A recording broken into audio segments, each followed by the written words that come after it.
Glory Glory Manchester United.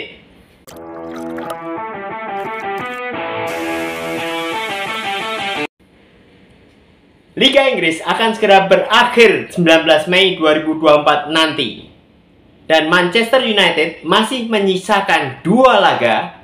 Di pekan ke-37 nanti, Manchester United akan menghadapi Newcastle United di Stadion Old Trafford. Minggu kemarin, Manchester United kembali gagal meraih kemenangan di kandang sendiri di Old Trafford setelah mengalami kekalahan dari Arsenal 0-1. Namun pada pertandingan terakhir itu, banyak sekali sinyal positif yang diperlihatkan meskipun banyak sekali pemain inti yang belum bermain di laga melawan Arsenal kemarin.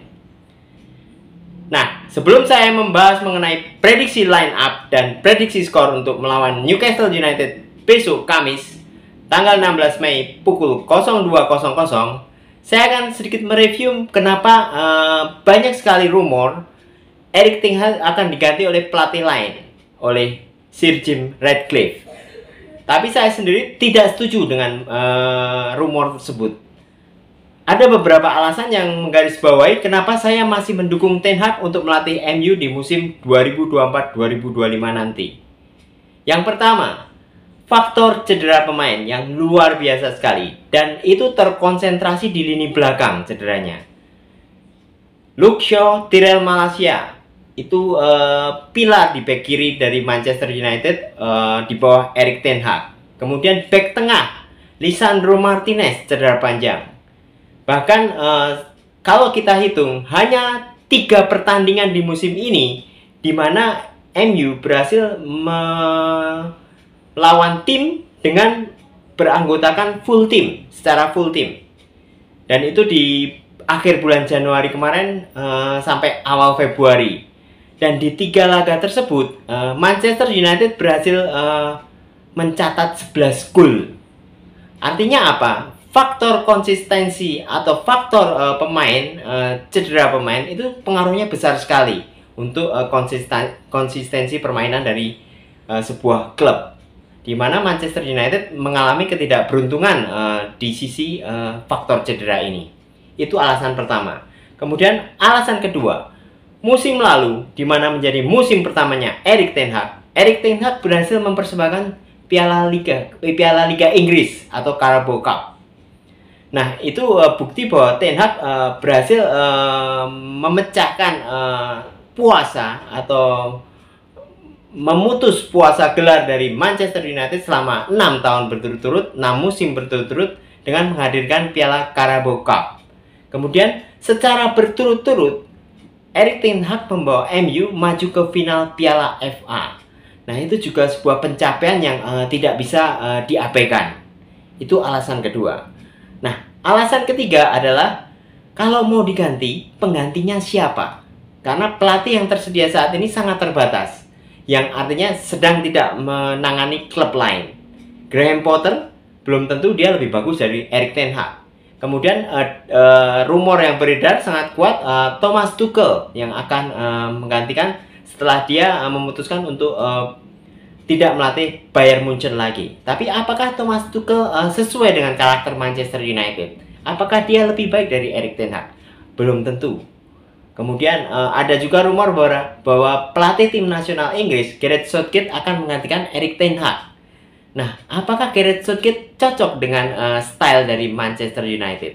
Nah, itu jadi pertanyaan besar karena yang tersedia saat ini belum tentu mereka bisa lebih baik dari Erik ten Hag sendiri.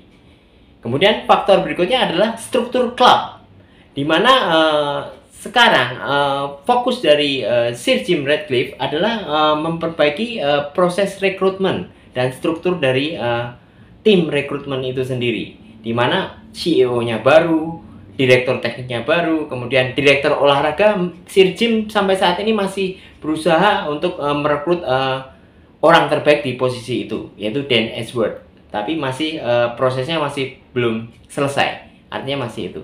Nah, dengan kondisi seperti itu tentu saja itu akan menjadi beberapa alasan saatnya belum tepat untuk menggantikan Erik ten Hag di musim 2024-2025 nanti.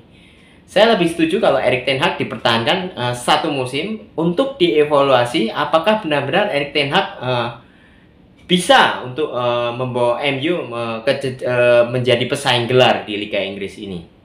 Dan satu alasan lagi, kita lihat bagaimana Arteta yang membawa Arsenal menjadi sangat konsisten musim ini, meskipun itu juga didukung dengan faktor nyaris tanpa cederanya pemain-pemain intinya ya. Nah itu juga salah satu faktor yang mempengaruhi konsistensi Arsenal musim ini. Nah Arteta berhasil membawa Arsenal menjadi pesaing gelar Liga Inggris setelah menangani Arsenal selama 3,5 tahun. Artinya membutuhkan waktu. Kita harus mempercayai bahwa itu butuh proses. Nah saya rasa demikian juga halnya Erik ten Hag. Dia membutuhkan waktu. Dan ini baru musim keduanya ten Hag, di mana di musim kedua ini benar-benar sesuatu yang sangat hebat terjadi di pilar pertahanannya dengan cedera pemain-pemain intinya itu. Nah itu mungkin beberapa alasan yang mendasari kenapa saya masih mendukung Erik ten Hag untuk menjadi pelatih MU di musim 2024-2025 nanti.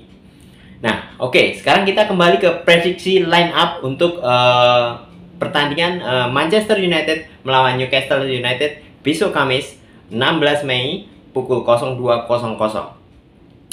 Saya rasa ten Hag tidak akan merubah apa yang menjadi sinyal positif ketika melawan Arsenal kemarin. Meskipun mengalami kekalahan 0-1, saya rasa untuk keadaan yang seperti sekarang ini, di mana beberapa pemain memang sudah ada beberapa yang sudah mulai berlatih, tetapi mereka dinyatakan belum siap 100% untuk bertanding di laga seketat Liga Inggris.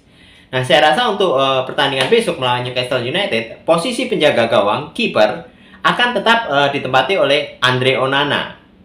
Kemudian bek kiri, ketika kemarin melawan Arsenal, Diogo Dalot berhasil memainkan perannya sebagai bek kiri, meskipun dia notabene adalah seorang bek kanan, tapi berhasil menjadi bek kiri sesuai dengan keinginan dari Erik ten Hag. Dan saya rasa besok melawan Newcastle United, Diogo Dalot akan dipertahankan sebagai bek kiri. Kemudian untuk bek kanan akan tetap ditempati oleh Aaron Wan-Bissaka, meskipun ada sedikit kelemahan dari Aaron Wan-Bissaka di mana dia kurang dalam mendukung serangan, sehingga kelihatan kemarin serangan dari sayap kanan kurang begitu berkembang waktu melawan Arsenal. Tapi saya rasa tidak ada pilihan lain, Aaron Wan-Bissaka akan tetap dipasang.